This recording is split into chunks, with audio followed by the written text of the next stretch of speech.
Hello बच्चों, कैसे हैं आप सभी लोग। मेरा नाम हिमांशु गुप्ता है और फिजिक्स वाला के इस अमेजिंग प्लेटफॉर्म पर आप सभी का बहुत बहुत स्वागत है। भाई, आज हम माइंड मैप की हेल्प से यूनिट्स एंड डायमेंशंस चैप्टर को समराइज करेंगे, उसके सभी इंपॉर्टेंट कॉन्सेप्ट्स को रिवाइज करेंगे। ठीक है, चलिए भाई, तो शुरू करते हैं आज का लेक्चर। सबसे पहले बात करते हैं कि आज के लेक्चर में हम क्या क्या डिस्कस करेंगे, किस किस चीज को हम समराइज करेंगे। तो आज के लेक्चर में, आज के माइंड मैप में मैं डायमेंशनल एनालिसिस को कवर करूंगा, फिर इसके बाद हम एरर एनालिसिस के बारे में बात करेंगे, फिर सिग्निफिकेंट फिगर्स और vernier callipers and screw gauge के बारे में बात करेंगे। ये सभी वो इंपॉर्टेंट टॉपिक्स हैं जिनकी एग्जामिनेशन में वेटेज होती है और उसमें से क्वेश्चंस आने की प्रोबेबिलिटी है। ठीक है, चलिए भाई, तो सबसे पहले बात करते हैं डायमेंशनल एनालिसिस की। तो हमारे पास 7 फंडामेंटल फिजिकल क्वांटिटीज होती हैं और दुनिया की सभी फिजिकल क्वांटिटीज को अगर मैं एक्सप्रेस करना चाहूं तो इन्हीं 7 फंडामेंटल फिजिकल क्वांटिटीज के टर्म्स में एक्सप्रेस कर सकता हूं। ये 7 fundamental physical quantities are globally accepted के एज फंडामेंटल। बेसिकली इन सभी क्वांटिटीज को हम किसी दूसरी फंडामेंटल क्वांटिटीज के टर्म्स में एक्सप्रेस नहीं कर सकते, जैसे मास को बाकी 6 के किसी के टर्म में एक्सप्रेस नहीं कर सकता हूं। ठीक है, तो यही 7 fundamental quantity, length, mass, time, temperature, current, luminous intensity and amount of substance, these 7 are defined to be fundamental in nature। ठीक है, ये माना गया है कि 7 फंडामेंटल क्वांटिटीज हैं और बाकी सभी क्वांटिटीज को हम इन फंडामेंटल फिजिकल क्वांटिटीज के टर्म्स में एक्सप्रेस कर सकते हैं। जिन क्वांटिटीज को हम एक्सप्रेस करते हैं उनको हम बोलते हैं डिराइव्ड फिजिकल क्वांटिटीज। ठीक है, अब इसके अलावा 2 ऐसी सप्लीमेंट्री फिजिकल क्वांटिटीज और डिफाइन करी गई हैं जो कि माना गया है कि ये भी काफी बेसिक नेचर की हैं। ठीक है, तो उसमें से है एक लीनियर एंगल, जो कि हम normal day to day conversation में बात करते हैं। तो लीनियर एंगल क्या है भाई, इसकी यूनिट होती है रेडियंस और एल की वैल्यू होती है आर इंटू थीटा के बराबर। किसी भी आर्क की लेंथ क्या होती है, आर इंटू थीटा के बराबर, where theta must be in radians. ठीक है, दूसरा है सॉलिड एंगल। सॉलिड एंगल को हम ओमेगा से रिप्रेजेंट करते हैं, जो कि ये क्या है, ये 3 डायमेंशन में एंगल है। सपोज करो आपका कोई कोन है, तो कोन है, या कोई आपका एक सॉलिड स्फीयर है। ठीक है, उसका ये जो सेक्शन है इसको हम यहां पे सॉलिड एंगल 3D में बोलते हैं, इसको हम बोलते हैं सॉलिड एंगल। यूनिट होती है इसकी स्टेरेडियन और सामने वाला जो एरिया है, curved area, is defined as a solid angle into r square, omega into r square. Linear angle जहां पर 0 से 2 पाई रेडियन तक वेरी करता है, सॉलिड एंगल 0 से 4 पाई एंगल तक वेरी करता है। ठीक है, अब अगर मुझे किसी भी एक फिजिकल क्वांटिटी को एक यूनिट से दूसरी यूनिट में कन्वर्ट करना है, ठीक है भाई, यूनिट्स बहुत सारी हैं, फिजिकल क्वांटिटी एक, लेकिन उसको डिफाइन करने के सिस्टम ऑफ यूनिट्स हर अलग अलग जगह के हिसाब से डेवलप हुए। जैसे कि जो 3 मेजरली यूज्ड यूनिट्स होती हैं वो कौन सी होती हैं, एमकेएस। ठीक है, अगर मैं बात करूं यूनिट्स के बारे में, मैं बात करूं तो एमकेएस सिस्टम मतलब mass, metre, kilogram and seconds. दूसरा यूनिट का system CGS, centimetre, gram seconds, foot, pound, second, FPS. ये 3 यूनिट के सिस्टम जो हैं ये काफी पॉपुलर हैं। अब किसी भी फिजिकल क्वांटिटी को एक फंडामेंटल या एक यूनिट से दूसरी यूनिट में कन्वर्ट करने पर उसका मैग्नीट्यूड नहीं बदलता है। ठीक है, मतलब जैसे लेंथ है, लेंथ में अगर बोलूं 10 मीटर बोल दूं या 1000 सेंटीमीटर बोल दूं, लेंथ 10 मीटर उतनी ही रहेगी, लेंथ नहीं बदलने वाली। ठीक है, तो n1u1 is equals to n2u2। अगर यूनिट बड़ी हो जाएगी तो उसका जो नंबर है वो छोटा हो जाएगा, अगर यूनिट छोटी हो जाएगी तो नंबर क्या हो जाएगा, बड़ा हो जाएगा। ठीक है, अब इसी के बेसिस पर हम सभी फिजिकल क्वांटिटीज को एक्सप्रेस करते हैं। ठीक है, और जिस तरीके से एक्सप्रेस करते हैं उसी को हम बोलते हैं डायमेंशनल फॉर्मूला।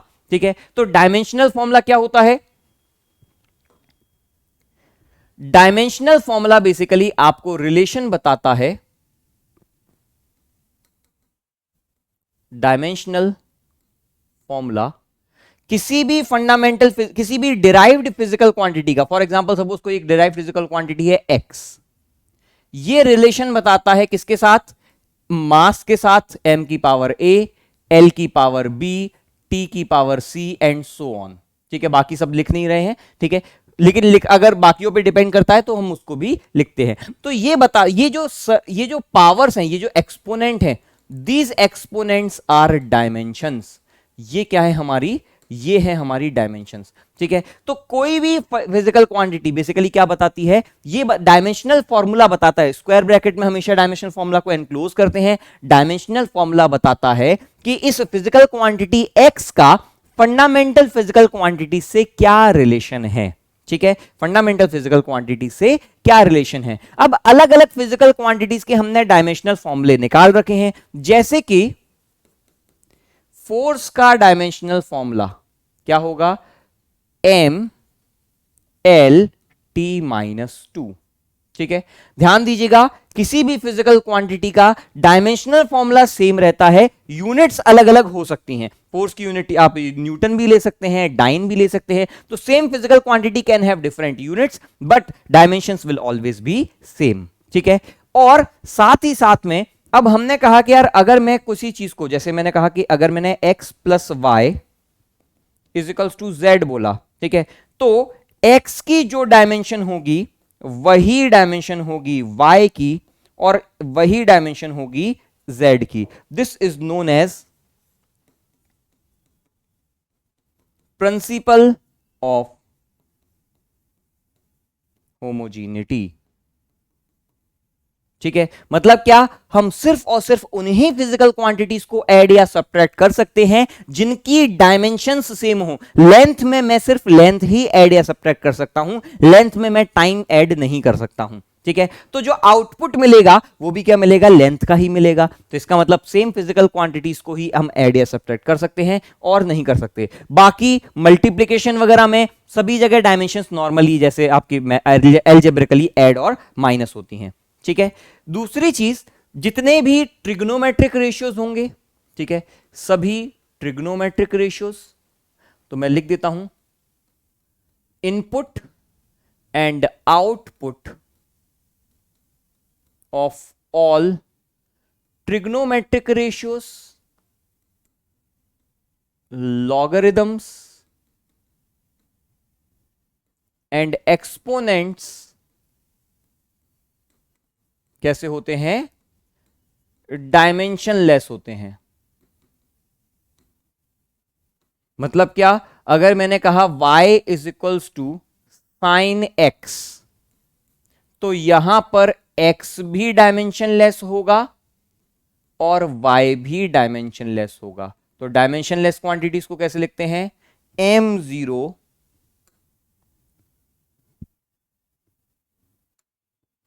L0 T0।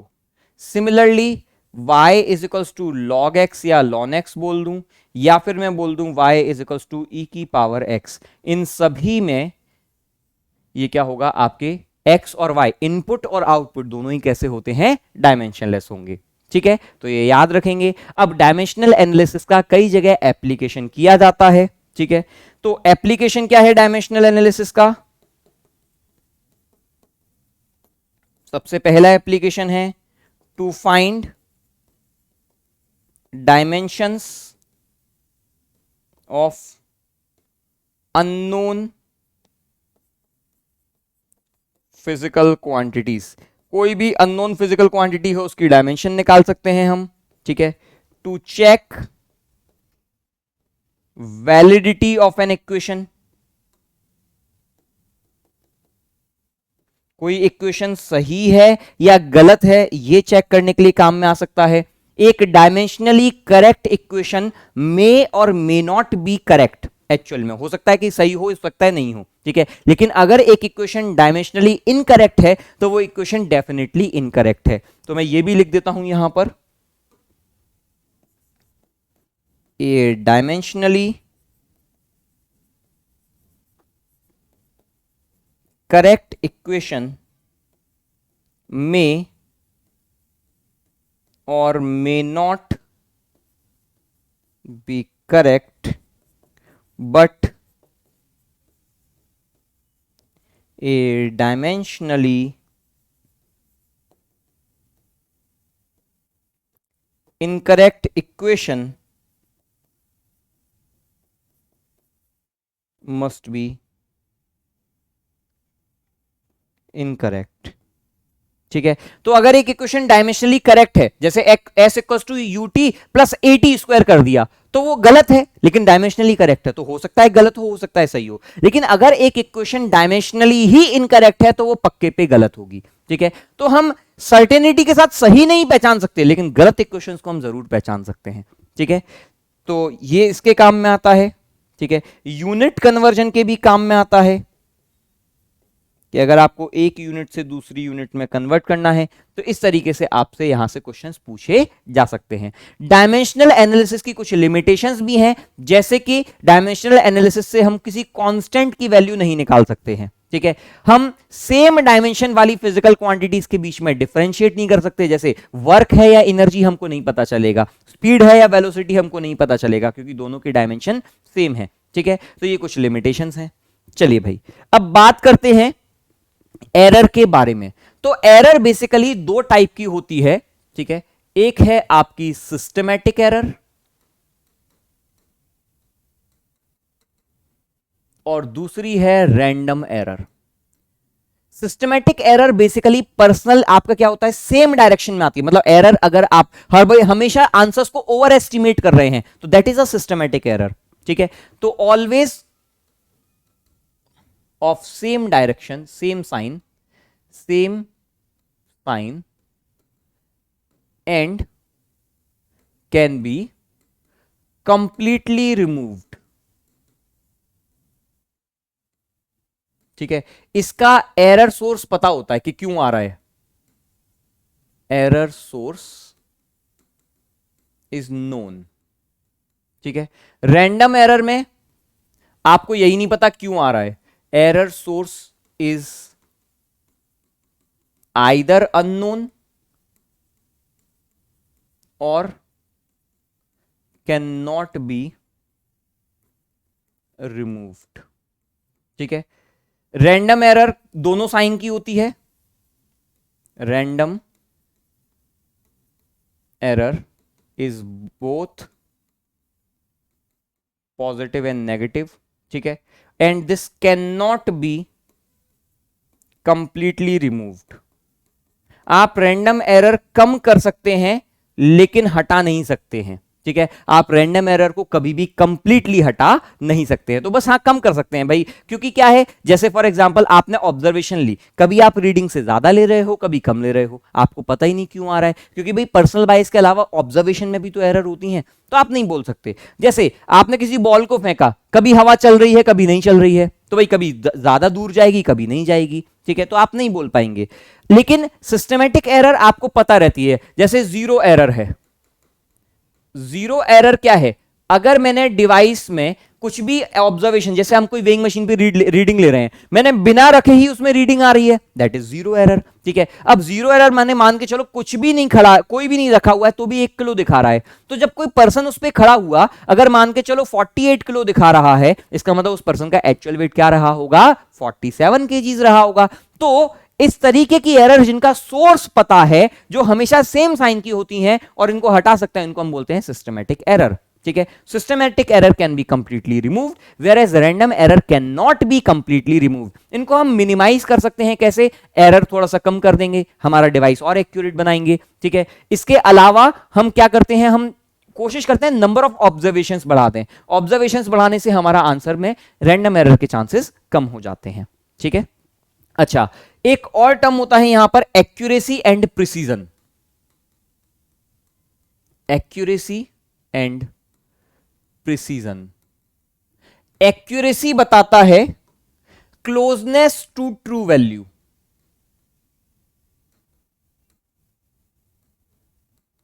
और प्रिसीजन बताता है ऑर्डर ऑफ मेजरमेंट या डिग्री ऑफ मेजरमेंट। डेसिमल के कितने ज्यादा प्लेसेस तक अगर आपने रीडिंग ली, दैट इज योर प्रिसीजन। ठीक है, वो सही हो या गलत हो हमें नहीं पता। जैसे मान के चलो किसी ऑब्जेक्ट की लेंथ है 10 मीटर। ठीक है, मैंने लेंथ मेजर करी 15.6678 मीटर। ठीक है, मेरा डिवाइस मैंने बहुत ज्यादा डेसिमल प्लेसेस तक मेजर की, बहुत हाई इंस्ट्रूमेंट से मेजर करी, हाईटेक इंस्ट्रूमेंट से मेजर करी, तो प्रिसीजन ज्यादा है लेकिन एरर भी बहुत ज्यादा है। ठीक है, लेकिन अगर मैंने किसी ऑर्डिनरी डिवाइस से 10 मीटर की लेंथ को 10.1 मीटर नाप लिया, ठीक है, तो एक्यूरेसी ज्यादा है। ठीक है, एक्यूरेसी ज्यादा है ठीक है, और प्रिसीजन कम है। क्यों? क्योंकि मेरा जो 10.1 मीटर है वो ट्रू वैल्यू के काफी पास में है, तो it is close to true value, तो वो एक्यूरेट ज्यादा है। लेकिन अगर प्रिसीजन क्या बताता है? प्रिसीजन आपके डिवाइस पे डिपेंडेंट है। प्रिसीजन ये बताता है कि आपका डिवाइस कितने डेसिमल प्लेसेस तक रीडिंग ले सकता है, उस डिवाइस की लीस्ट काउंट कितनी छोटी है, where least count is the smallest reading जो कि वो डिवाइस ले सकता है। ठीक है, और उसी को हम बोलते हैं least count error. Least count error. तो लीस्ट काउंट एरर बेसिकली किस पर डिपेंड करती है? बॉडी के प्रिसीजन पर डिपेंड करती है। जितना ज्यादा प्रिसीजन होगा लीस्ट काउंट एरर उतनी कम होती जाएगी। ठीक है, चलिए भाई, तो ये है लीस्ट काउंट से एसोसिएटेड एरर। अब हम रीडिंग लेना जब शुरू करते हैं तो हम क्या करते हैं? केवल एक रीडिंग नहीं लेते हैं। क्यों? क्योंकि हो सकता है कभी मैंने एरर ज्यादा ली हो, कभी मैंने रीडिंग में पॉजिटिव एरर हो, तो रैंडम एरर तो कभी खत्म हो नहीं सकती 100%। तो हम क्या करते हैं? मल्टीपल रीडिंग्स लेते हैं, ये सोच करके कि अगर एक बार मैंने एरर मेरी पॉजिटिव है तो दूसरी बार एरर नेगेटिव भी होगी, तो ऑन एन एवरेज एरर के कैंसल आउट होने के चांसेस बढ़ जाएंगे। इसीलिए हम ट्रू वैल्यू, अगर आपको किसी क्वेश्चन में ट्रू वैल्यू नहीं देती है तो हम क्या करते हैं? सभी रीडिंग्स का एवरेज लेते हैं, और जो एवरेज आता है that we consider as true value, कि ये हमारी सबसे बेस्ट पॉसिबल एस्टिमेट है। ठीक है, अब इस ट्रू वैल्यू से हम क्या करते हैं? हर ऑब्जर्वेशन में एरर निकालते हैं। तो क्या करेंगे? Observation minus true value is known as error in this reading. ठीक है, जैसे x1 में रीडिंग जो भी है तो x1 minus true value, x2 minus true value, तो x2 में रीडिंग आ जाएगी। This is the error. ये क्या है हमारा? ये एरर है। ठीक है, और ये एरर पॉजिटिव भी हो सकता है और नेगेटिव भी हो सकता है। ठीक है, और अगर मैं इसका सिर्फ मैग्नीट्यूड लूं तो इसको हम बोलते हैं एब्सोल्यूट एरर।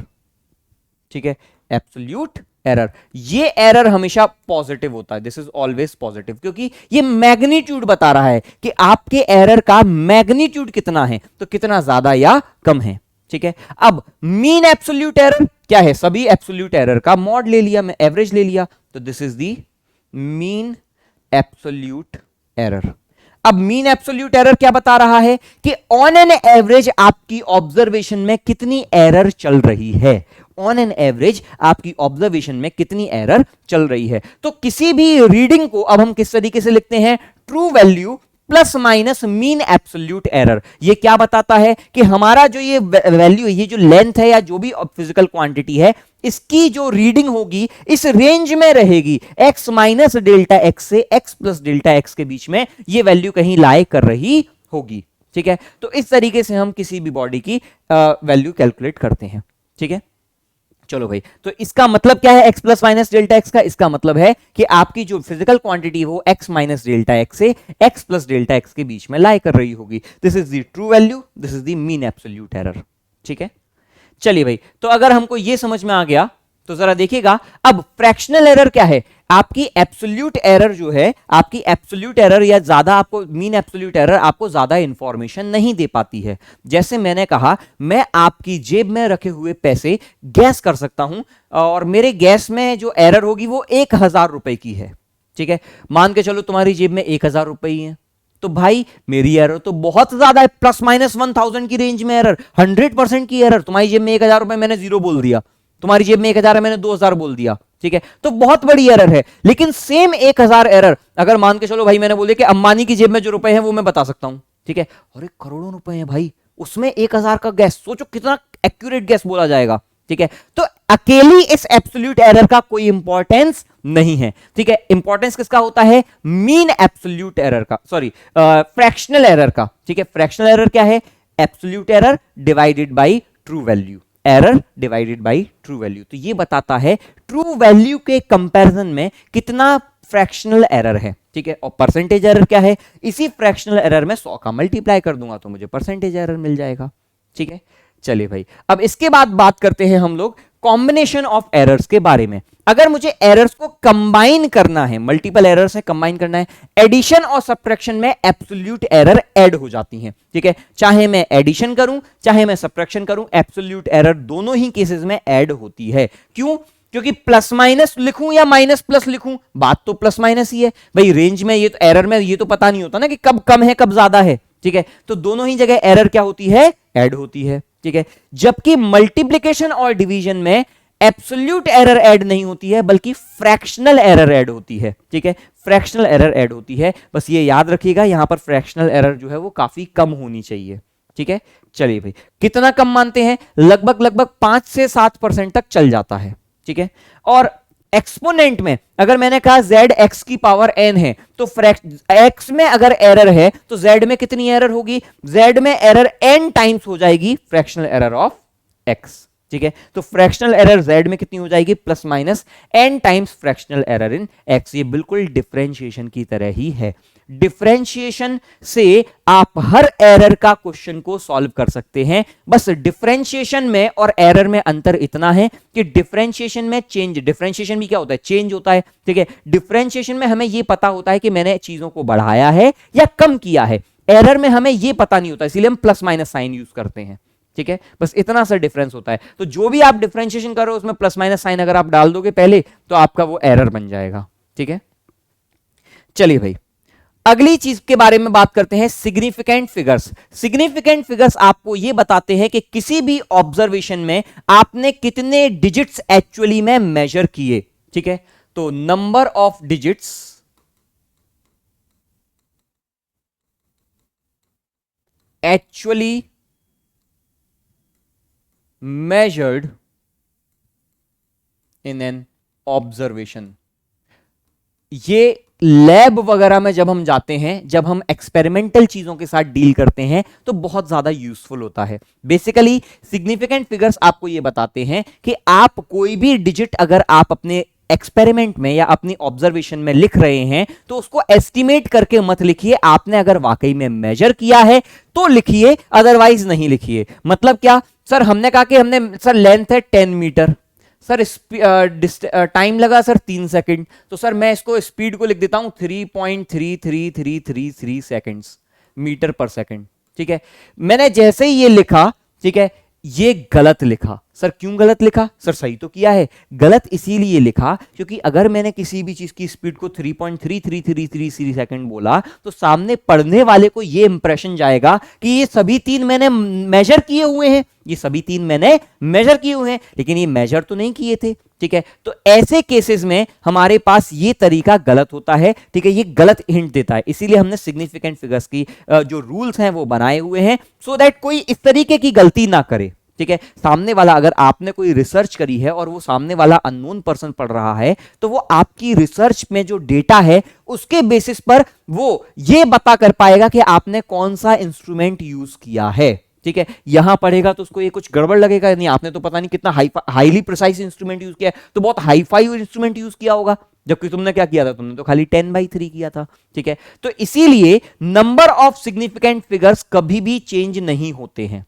ठीक है, चलो भाई, तो पहला रूल क्या है? पहला रूल है सारे के सारे नॉन जीरो डिजिट्स जो होंगे वो सभी सिग्निफिकेंट होंगे। तो अगर मैंने लिखा है 4, 5, 7 सेंटीमीटर तो 3 सिग्निफिकेंट डिजिट्स हैं। ठीक है, तो पहला, all non zero digits are significant.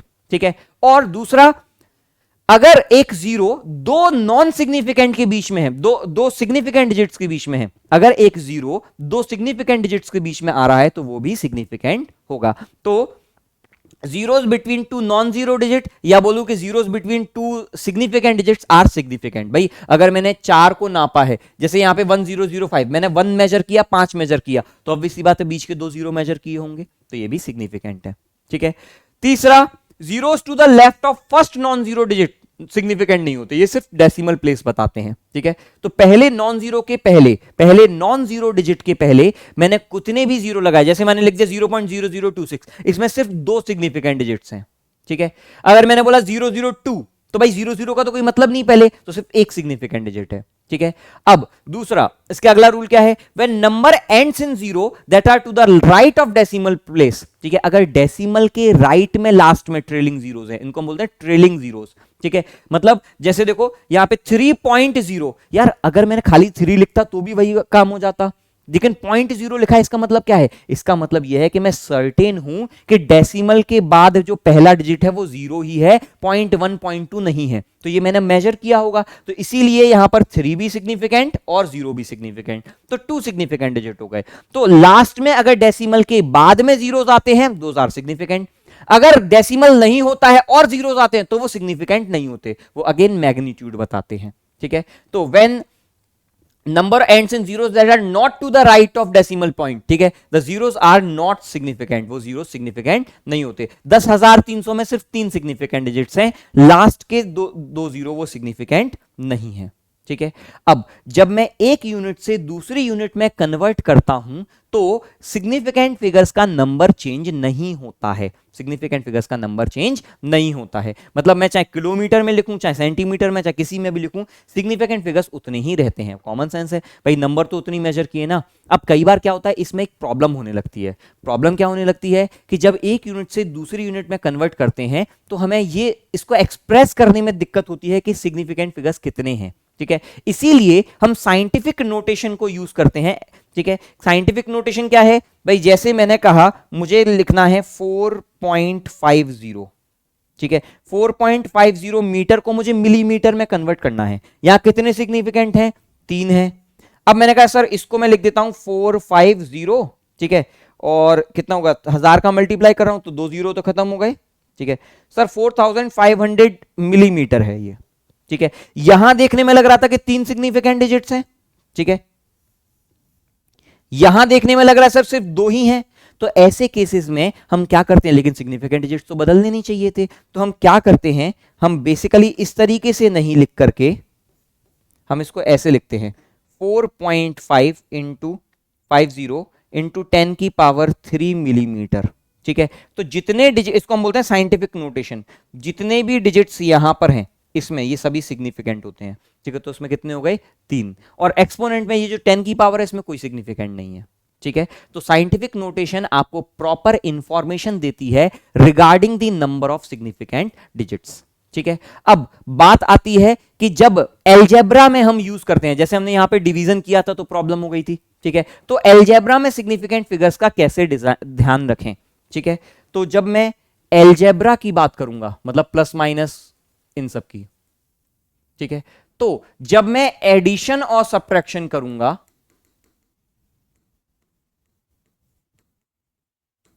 तो हम फाइनल आंसर को least number of decimal places तक राउंड ऑफ कर देते हैं।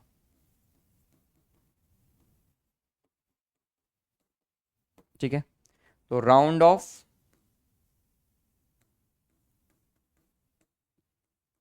Final result to. ठीक है, और अगर यही मल्टीप्लिकेशन या डिवीजन होता है तो इस केस में हम क्या करते हैं, round off the final result to least number of significant figures. ठीक है, मतलब क्या, यहां पर अगर मैंने कहा 4.50 को ऐड किया है 3.217 में, तो मैं क्या करूंगा, पहले तो नॉर्मली ऐड कर दूंगा। ठीक है, 7.717, और फिर इसके बाद राउंड ऑफ कर दूंगा कितने तक, least number of decimal place तक, 2 तक, तो इसको मैं राउंड ऑफ कर दूंगा। ठीक है, 7.72। मैंने देखा कि यार इसके जो जिसको राउंड ऑफ करना है इसके आगे वाला डिजिट 5 से बड़ा है, 5 से बड़ा है तो 1 बढ़ा देते हैं, 5 से छोटा है तो क्या करते हैं, सेम रहने देते हैं। और अगर एग्जैक्ट 5 है, ठीक है, तो फिर देखते हैं कि इसके जो डिजिट है ये ऑड है या इवन है। ऑड में 1 बढ़ा देते हैं, इवन में सेम रखते हैं। ठीक है, यहां पर जैसे मैंने कहा कि 4, या जैसे फॉर एग्जांपल तुमको दिखा रहा था 10/3 कितना हो गया, 3.333, ऐसे कुछ लिख दिया। अब मैंने कहा यहां कितने हैं, 1 सिग्निफिकेंट, यहां पर कितना है, 1 है, तो यहां पर भी कितना रहना चाहिए, सिर्फ 1 सिग्निफिकेंट डिजिट रहना चाहिए, तो इसको मैं लिख दूंगा 3। ठीक है, चलो भाई, तो इस तरीके से हम राउंड ऑफ करते हैं। सिंस ये 1 से कम है तो हमने सेम रहने दिया। ठीक है, तो राउंडिंग ऑफ के लिए रूल क्या है। ठीक है, तो राउंडिंग ऑफ के लिए रूल भी मैं यहां लिख देता हूं, अगर कोई डिजिट 5 से बड़ा है तो क्या करोगे, n+1 कर दोगे। ठीक है, और अगर कोई डिजिट n 5 से छोटा है तो सेम n ही रहने दोगे। ठीक है, मैं उसके बाद वाले डिजिट की बात कर रहा हूं। ठीक है, मतलब जैसे मैंने कहा ये x है, ठीक है, और x के बाद n है। ठीक है, तो x में यहां पे 1 बढ़ाता हूं मैं, ठीक है, और यहां पर x सेम ही है। और यहां पर अगर n एग्जैक्टली 5 के बराबर है तो इसके दो केस बना दूंगा। अगर x ऑड है तो x प्लस 1, अगर x इवन है तो x ही रहने दूंगा। ठीक है, इस तरीके से हम चीजों को राउंड ऑफ करते हैं। ठीक है, चलिए भाई अगला बात करते हैं वर्नियर कैलिपर और स्क्रू गेज। ठीक है, वर्नियर कैलिपर और स्क्रू गेज जेई एडवांस के बहुत ही फेवरेट टॉपिक्स हैं। ठीक है, कई बार ऐसा हो चुका है कि वर्नियर कैलिपर से और स्क्रू गेज से क्वेश्चन पूछा जा चुका है। ठीक है, वर्नियर कैलिपर, अगर एक स्टैंडर्ड वर्नियर कैलिपर की बात करूंगा तो इसकी लीस्ट काउंट होती है 0.1 मिलीमीटर। ठीक है, और एक स्टैंडर्ड वर्नियर स्क्रू गेज की लीस्ट काउंट होती है 0.01 मिलीमीटर। ठीक है, ये लीस्ट काउंट होती है स्टैंडर्ड की, हर किसी की नहीं, स्टैंडर्ड की। वर्नियर कैलिपर कुछ इस तरीके का दिखता है। यहां पर ये हमारी होती है मेन स्केल जिसमें हम लेंथ देखते हैं, और ये हमारी होती है जो स्लाइड करती है, इसको हम कहते हैं वर्नियर स्केल। ठीक है, यहां पर हम किसी ऑब्जेक्ट को फिट करते हैं और इसकी अगर लेंथ नापनी है, या इसको हम बोलते हैं एक्सटर्नल जॉज और इनको हम बोलते हैं इंटरनल जॉज। ठीक है, और इसको हम बोलते हैं डेप्थ प्रोब, किसी सिलेंडर वगैरह की डेप्थ वेप्थ नापनी है। ठीक है, तो बेसिकली लीस्ट काउंट क्या होती है? लीस्ट काउंट होती है 1 main scale division minus 1 vernier scale division. Usually जो स्टैंडर्ड में 9 main scale division 10 vernier scale division के बराबर होते हैं। तो 1 मेन स्केल डिवीजन किसके बराबर आ जाएगा? 1 वर्नियर स्केल डिवीजन लिख देता हूं, 1 vernier scale division is equals to 9/10 main scale division. तो 9/1 मेन स्केल माइनस 9/10 तो कितना हो जाएगा? 1/10 वर्नियर स्केल डिवीजन। तो अगर मेन स्केल डिवीजन 1 मिलीमीटर का है तो ये 1/10 मिलीमीटर का हो जाएगा, यानी कि 0.1 मिलीमीटर का। ठीक है, ये डेटा अलग अलग हो सकता है, ऐसा जरूरी नहीं है कि आपको यही डेटा दे। हो सकता है बोल देगा कि 19 मेन स्केल डिवीजन 20 वर्नियर के बराबर है, या कुछ भी बोल सकता है। ठीक है, ये है इसका फॉर्मूला 1 लीस्ट काउंट। ठीक है, और रीडिंग कैसे निकालते हैं? Main scale reading plus least count into vernier scale reading. Main scale reading वो कहते हैं जो वर्नियर 0 के जस्ट पहले हो, तो this is your main scale reading. Vernier scale reading हम उसको कहते हैं जो 0 एग्जैक्टली मैच कर रहा हो, तो this is the vernier scale reading. ठीक है, तो वर्नियर स्केल रीडिंग कौन सी है? वो डिजिट जो कि ऊपर वाले मेन स्केल से एग्जैक्टली ओवरलैप कर रहा हो। ठीक है, तो this is the vernier scale reading. ठीक है, तो यहां पे क्या हो जाएगा? 0.7 प्लस 0.7 मिलीमीटर, कितना ये 7 मिलीमीटर। तो यहां पर क्या हो जाएगा? 7 millimetre main scale reading plus least count 0.1 into 8, तो ये हो जाएगा 7.8 मिलीमीटर। ठीक है, इस तरीके से हम लेंथ नापते हैं। चलो भाई, अब यहां पर भी सेम प्रिंसिपल है, बस यहां पर क्या होता है, इस तरीके से सर्कुलर स्केल पर घूमता है। ठीक है, और यहां पर बेसिकली इसको जो एक सर्कुलर डिवीजन में जब घूमता है, ठीक है, उसको हम बोलते हैं पिच। पिच क्या होता है? 1 main scale division divided by total number of circular divisions. ठीक है, पिच का बेसिकली मतलब है, सॉरी पिच, हाँ, एक सर्कुलर डिवीजन पर कितना घूमा, पिच का मतलब है, पिच का मतलब होता है main scale length on 1 circular rotation. अगर मैंने इसको 360 डिग्री घुमा दिया तो मेन स्केल पर कितना आगे गया। ठीक है, रीडिंग अभी भी सेम कॉन्सेप्ट वही लेते हैं, main scale reading plus least count into vernier scale reading. इसमें भी ये अप्लाई होता है, बस लीस्ट काउंट क्या होता है? 1 main scale division divide by total number of circular scale division. Generally यहां पर main scale division 0.5 reading 0.5 millimetre का होता है, 0.5 मिलीमीटर, और नंबर ऑफ सर्कुलर डिवीजन्स 50 होते हैं। ठीक है, तो लीस्ट काउंट आ जाएगा 0.01 मिलीमीटर, डिवाइड करके देख लेना। ठीक है, ये मैं बात कर रहा हूं स्टैंडर्ड स्क्रू गेज की। ठीक है, अदरवाइज आपको स्क्रू गेज कस्टमाइज करके भी क्वेश्चन में दे सकते हैं। ठीक है, तो ये है बेसिक प्रिंसिपल, ठीक है, जिसके बेसिस पर हम मेन स्केल, वर्नियर स्केल और स्क्रू गेज को यूज करते हैं। ठीक है, चलिए भाई, तो मुझे उम्मीद है कि आपको आज का लेक्चर ये समझ में आया होगा। हमने सभी इंपॉर्टेंट कॉन्सेप्ट्स को इस चैप्टर में समराइज किया है। ठीक है, इसके बाद आपको जरूरी है कि आप इन सभी टॉपिक्स के क्वेश्चंस को प्रैक्टिस करें। जितनी ज्यादा आप क्वेश्चंस को प्रैक्टिस करेंगे, इन कॉन्सेप्ट्स को अप्लाई करना आपको उतना बेटर समझ में आता जाएगा। ठीक है, all the best, thank you.